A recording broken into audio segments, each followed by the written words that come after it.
Hello everyone, my name is Bhuwan. Today I'll be presenting the slides and my slide topic is advocating for inclusion, creating diverse and supportive learning environments in early childhood. Let's move on towards another slide. Acknowledgement of country. I would like to acknowledge the traditional custodians of the land where we are today. We acknowledge and respect our elders, both past and present, and we sweep through to emerging people. Australian culture is based on their permanent belonging to land and sea as well as the community. Next slide is about introduction. This time I am going to speak about the relevance of inclusion in early childhood education and care. Inclusion in this case means that every child with or without ability or a background is actively engaged in learning process which give equal chances to all the kids to attend learning processes and gaining a sense of belonging.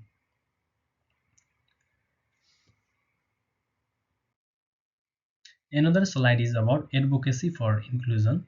Every childhood classrooms need to be inclusive. It gives the child a chance to explore socialization, become amiable, and learn to embrace diversity. It is our duty as a teacher to make sure that all the children can be given the right motivation and a chance and they can participate despite their capability. Inclusion also helps in the well-being of the children, their development and learning outcomes. The advantages of inclusion are obvious. It makes children feel the sense of belonging and leads to general development and peer relations. Another slide is about inclusive practices. An inclusive environment is achievable by premeditated planning and execution of practices. These involve making them physically accessible through ramps, spacious doors, and equipment. An example is children with communication delays and provision of communication aids. Example, picture boards or speech generating devices. It is also important to have flexible daily activity and ready sensory friendly space. The practices are accommodative to children who may have problem with the sensory processing by enabling to control sensory overload in a safe space. Another slide is about supporting children with cognitive delays. Children with mental delay can have difficulties with communication, attention, and memory. We can provide them with the visual aids, order routines, and many prompts. As an example, a learner experiencing attention difficulties may learn well when a visual timer is used so as to know when an activity will be concluded. Children who have memory problems can come along with a predictable routine and continuously review instructions is a way of enhancing memory retention. Next slide is about supporting children with physical disabilities. Sorry. To facilitate children with physical disabilities, the environment should be designed in a manner which does not inhibit them and likewise teaching practices. These measures include the provision of the adaptive equipment such as wheelchairs, special seats, and adjustable furniture.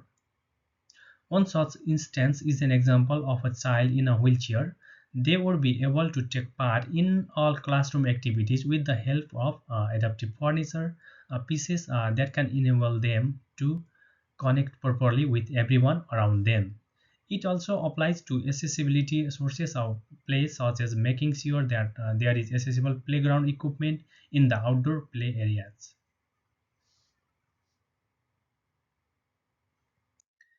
Another slide is about supporting children with behavioral differences. The children with special needs who may have behavioral problems, example problems with autism or something related to attention deficit, are the ones who appreciate well-defined structures and routines.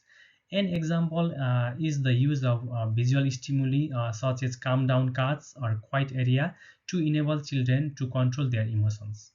Reward charts is example of positive reinforcement. systems would be the ideation of good behaviors and interactions. Besides, the kids should be encouraged to interact in the form of groups with their support of the peers to improve their socialization abilities as well their peer relations. This type of strategies play a very important role in assisting children who have behavior differences in situations of social and learning activities. Next slide is conclusion. To sum up, early childhood education requires inclusion in order to ensure a supportive learning environment, a fair learning environment, and a flourishing learning environment. It facilitates the enhancement of both social, cognitive, and emotional capacities of children together with making sure that every child has the right to access education opportunities. You can see my references. So thank you so much everyone for listening to me.